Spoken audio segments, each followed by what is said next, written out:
रात के अंधेरे में सुनसान हाईवे से फर्राटे मारकर गुजरती हुई कार के अंदर सुशांत और रिया के बीच काफ़ी देर से अनबन चल रही है, क्योंकि इनके प्यार भरे रिश्ते में शक नाम की दीमक लग गई है।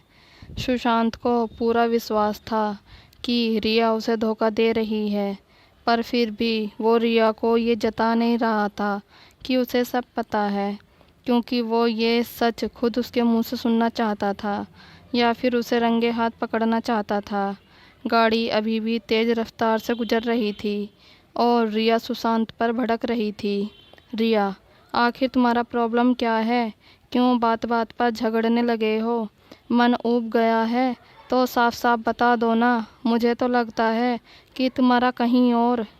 सुशांत, कहीं और क्या रिया? बोलो ना, चुप क्यों हो गई? रिया, कुछ नहीं, तुम प्लीज़ गाड़ी चलाने पर ध्यान दो। सुशांत और रिया की बहस ऐसे ही चलती रही। तभी अचानक सामने तेज़ रफ्तार में एक ट्रक आ गया, जिससे बचने के लिए सुशांत ने अपनी स्टीयरिंग पूरी तरह से मोड़ दी और दूसरी तरफ एक पत्थर से जा टकराया। पत्थर के टकराने से एक जोरदार आवाज़ गूंजती है और दोनों की आंखों के सामने अंधेरा छा जाता है।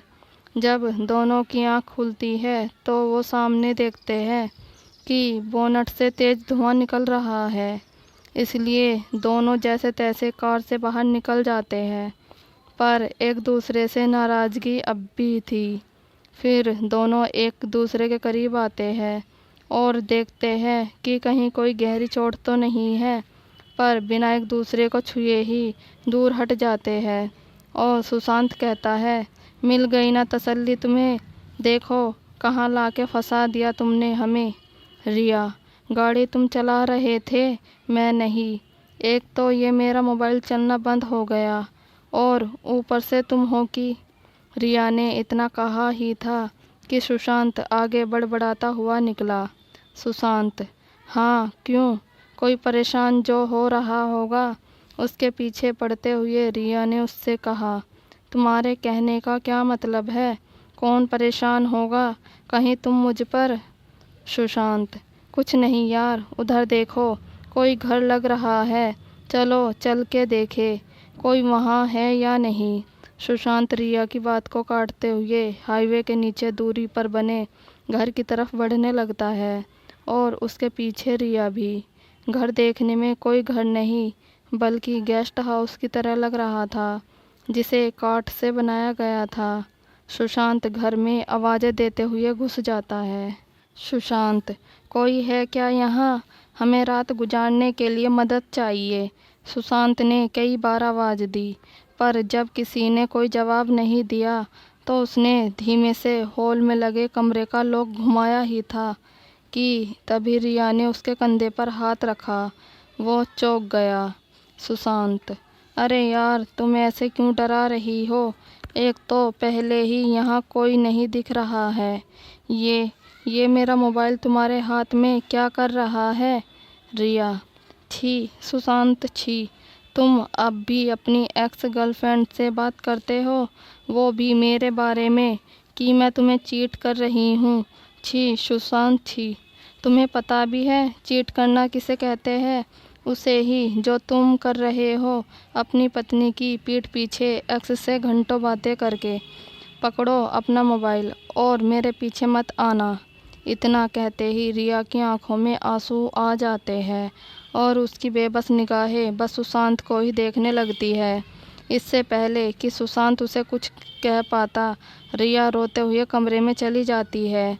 जैसे ही वो कमरे में जाती है, दरवाज़ा अपने आप बंद हो जाता है और कमरे में अंधेरा छा जाता है और ना जाने रिया के सामने कौन आता है, जिसे देखकर उसकी आंखें फटी रह जाती है और वो कहती है, कौन हो तुम? दूसरी तरफ तभी नीचे वहीं सुशांत के कान में किसी के गुनगुनाने की आवाज़ आती है, जो उसी कमरे से आती है जिसका लॉक थोड़ी देर पहले खोलने वाला था। सुशांत दोबारा से उस लॉक को खोलने ही जा रहा था कि दरवाज़ा अपने आप ही खुल जाता है, जहां हर तरफ कमरे में मध्यम लाल रोशनी फैली होती है और कमरे में व्हील चेयर पर बैठी एक लड़की खिड़की की तरफ देख रही होती है। सुशांत के कमरे में आते ही उसने कहा, मैंने सुना है कि तुम अपनी बीवी की बुराई। सुशांत, नहीं, ऐसा कुछ नहीं है जैसा कि वो समझ रही है। सुशांत ने इतना कहा ही था कि उसने अपने व्हील चेयर को पीछे घुमाया और उसकी तरफ बढ़ने लगी। उसको देखते ही सुशांत उसमें खो गया, क्योंकि वो लड़की थी तो व्हील चेयर पर उसकी खूबसूरती किसी आसमान की अप्सरा जैसी थी। मस्त गोरा रंग, उस पर से उसका वो काला नाइट गाउन जिसमें वो कमाल की लग रही थी। लड़की ने सुशांत से कहा, क्यों दे रहे हो अपनी पत्नी को धोखा? लड़की के मुंह से ऐसी बात सुन सुशांत को थोड़ा अजीब लगता है और इसी के साथ उसके जहन में उसके हुस्न का नशा भी उतर जाता है। सुशांत, देखिए, ऐसी कोई बात नहीं है, हमारी ज़िंदगी में मत पड़िए, ठीक है ना? हम बस यहाँ मदद मांगने आए थे और अगर आपको हमारा रुकना पसंद नहीं है तो यहाँ से चले जाएंगे हम। इतना कहते ही सुशांत जैसे ही दरवाजे की तरफ मुड़ा, दरवाज़ा एक झटके में बंद हो गया। उसे समझ नहीं आया कि ये हुआ कैसे। फिर जैसे ही वो लड़की को देखने पीछे मुड़ा तो उसने पाया कि कमरे में कोई था ही नहीं। एक ही झटके में सुशांत के रोंगटे खड़े हो जाते हैं, ये सोच के कि आखिर वो लड़की गई कहाँ। देखते ही देखते कमरे की लाइट भी कँपाने लगती है और सुशांत को सब घूमता हुआ नज़र आने लगता है। वह बहुत कोशिश करता है कि किसी भी तरह कमरे का दरवाज़ा खुल जाए, पर वो लॉक हो चुका था, जो खुलने का नाम ही नहीं ले रहा था। ऊपर से अब उसे उसी औरत की कभी हंसने की तो कभी रोने की आवाज़ सुनाई देने लगी। डर के मारे सुशांत की हालत काफ़ी ख़राब होने लगी। वो कमरे से बाहर जाने का रास्ता ढूंढने लगा। तभी उसे एक तेज चीख की आवाज़ सुनाई दी, जो किसी और की नहीं बल्कि रिया की थी। रिया को मुसीबत में देख सुशांत ने तय कर लिया कि वो दरवाज़ा तोड़कर उसे बाहर निकालेगा, जिसके लिए वो पहले 1-2 कदम पीछे हटता है और फिर तेज़ी से आगे की तरफ दरवाजे को टक्कर मारने के लिए बढ़ता है। और इससे पहले कि वो टकराता, दरवाज़ा अपने आप ही खुल गया, जिस वजह से सुशांत सीधे हॉल में जा गिरा। उसे काफ़ी चोट भी लगती है, पर वो किसी तरह हिम्मत रखते हुए सीढ़ियों की तरफ बढ़ता है ताकि रिया के पास पहुंच पाए। और इससे पहले कि वो रिया के पास जाता, रिया खुद ही कब भागते हुए सीढ़ियों से आई और सुशांत से टकरा गई।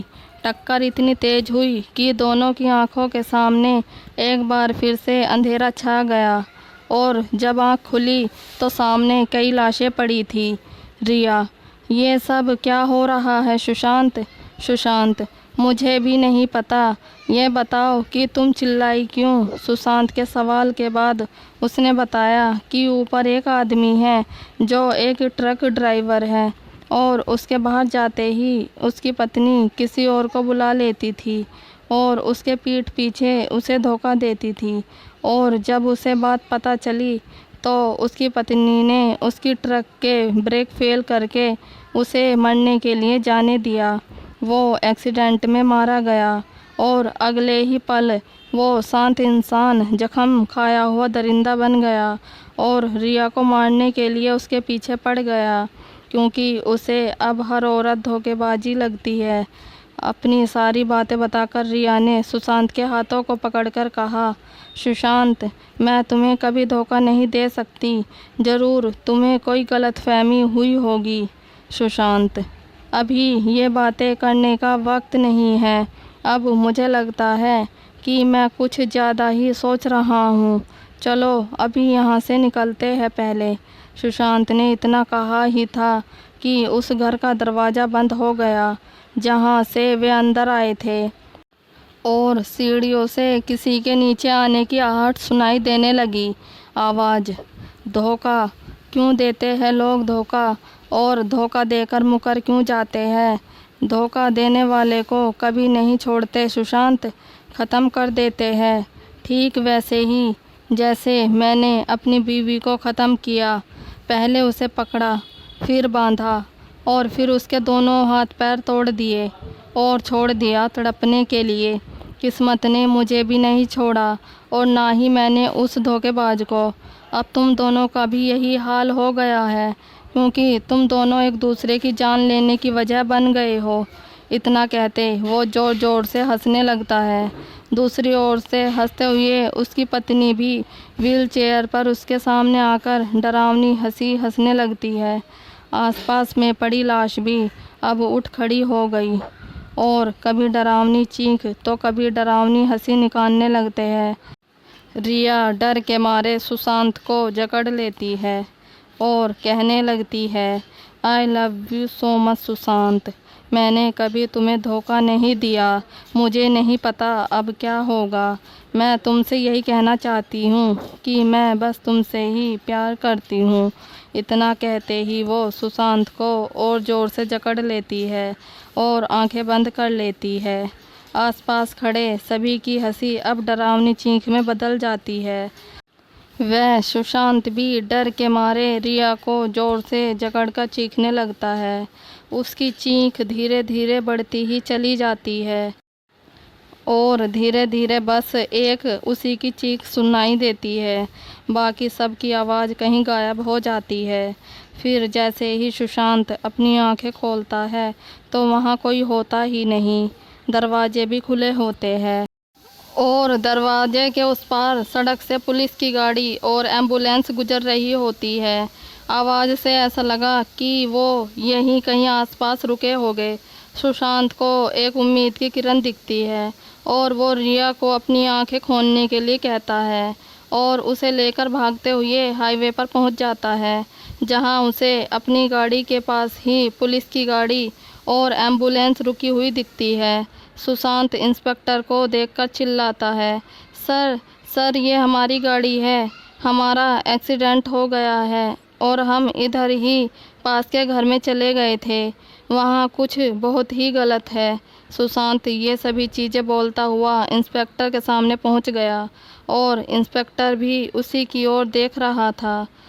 सुशांत, सर आप समझ रहे हैं, उस घर में।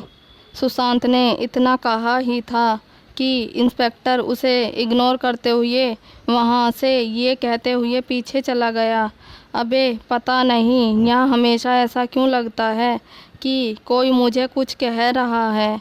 मुझे लगता है कि यहाँ बोर्ड लगवाना पड़ेगा कि रात को कपल यहाँ से ना गुजरे। हर बार एक ही तरीके से मारे जाते हैं सब यहाँ।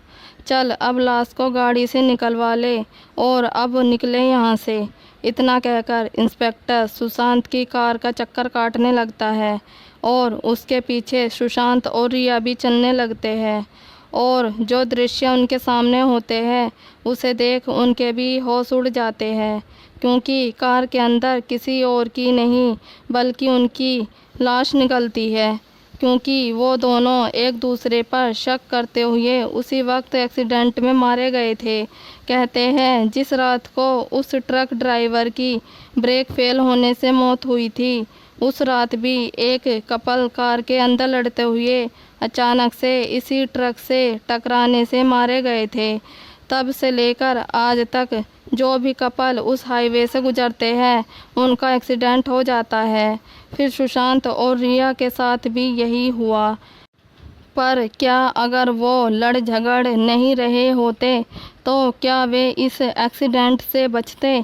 ये सवाल अब उन दोनों की आत्मा भी एक दूसरे को देखकर सोच रही है कि क्या अंदर उस ट्रक ड्राइवर की आत्मा ने सच कहा था कि हम दोनों का शक ही हम दोनों की जान जाने का कारण बन गया।